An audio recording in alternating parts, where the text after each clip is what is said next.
इसमें हम डिस्कस करने जा रहे हैं फिंगर फ्लेक्शंस के बारे में। अब क्वेश्चन ये है कि व्हाट इज फिंगर फ्लेक्शंस। आपको मैंने प्रीवियस वीडियो में डिस्कस किया था हैंड एक्सरसाइज के बारे में।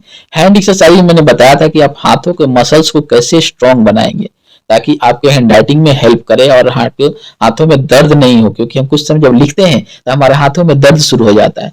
तो आपको ये मसल्स को बिल्ड करना है। दूसरा है फिंगर फ्लेक्शंस।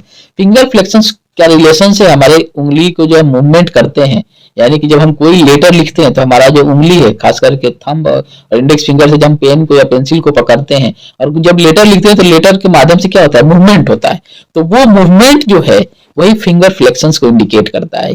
और इसको हमको क्या है कि एक रिसर्च है, साइंटिफिक रिसर्च है कि फिंगर फ्लेक्शंस जो हैं, अगर हम इन चीजों को अगर सही डायरेक्शंस में, सही पोजीशंस में मूव करते हैं तो इसके चलते हमारे ब्रेन में इसका इफेक्ट होता है और एक पर्टिकुलर ब्रेन का एरिया है जो एक्टिवेट होता है। उसके चलते हमारे लाइफ में, हमारे पर्सनालिटी में, हमारे हेल्थ में, हमारे थिंकिंग पैटर्न में, एवरीथिंग में क्या होता है, ये इसको इफेक्ट करता है। इसलिए हमारे उंगलियों का फिंगर फ्लेक्शंस जो एक्सरसाइज है वो प्रॉपर एक्सरसाइज होना जरूरी है। अब इसको हम इसलिए भी करते हैं कि फ्लेक्सिबिलिटी को बढ़ाता है। आपको लिखने से पहले इनका एक्सरसाइज करना बहुत जरूरी है, क्योंकि जब आप थोड़ा सा प्रैक्टिस करेंगे तो आपके फिंगर क्या होगा, फ्लेक्सिबल होगा और स्मूथ मूवमेंट होगा और सही डायरेक्शन में साइंटिफिकली मूव करेगा। तो इसका इफेक्ट क्या होगा, हमारे ब्रेन पर पड़ेगा और हमारे ब्रेन से क्या होगा, ब्रेन इंपॉर्टेंट पार्ट है हमारे ऑर्गन का, तो उससे चलते हमारे कई चीजों पर प्रभाव पड़ता है।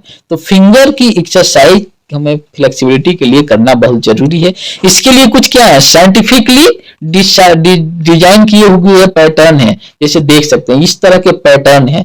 आप इन पैटर्न को A4 पेपर पे, जो 4 लाइन वाली बुक आती है, उसमें प्रैक्टिस कीजिए, रेगुलर प्रैक्टिस कीजिए। आप थोड़ा सा अपने एक्सरसाइज क्या, एक्सरसाइज का मतलब ये नहीं है कि आज की और छोड़ दिए।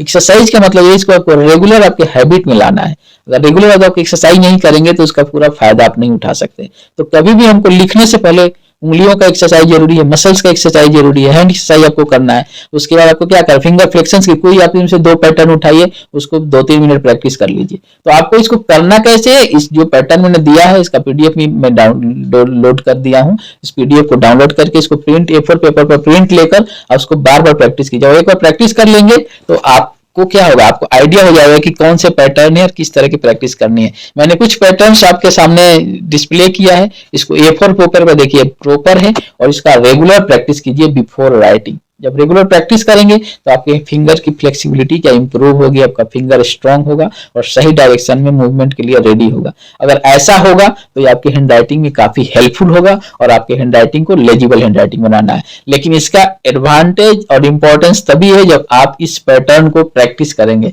इसलिए मैंने कई तरह के पैटर्न दिया है, डिस्प्ले किया है। इसको आप A4 पेपर पे जो 4 लाइन वाली बुक है उस पर प्रैक्टिस कीजिए और अपने उंगलियों को स्ट्रांग और फ्लेक्सिबल बनाइए।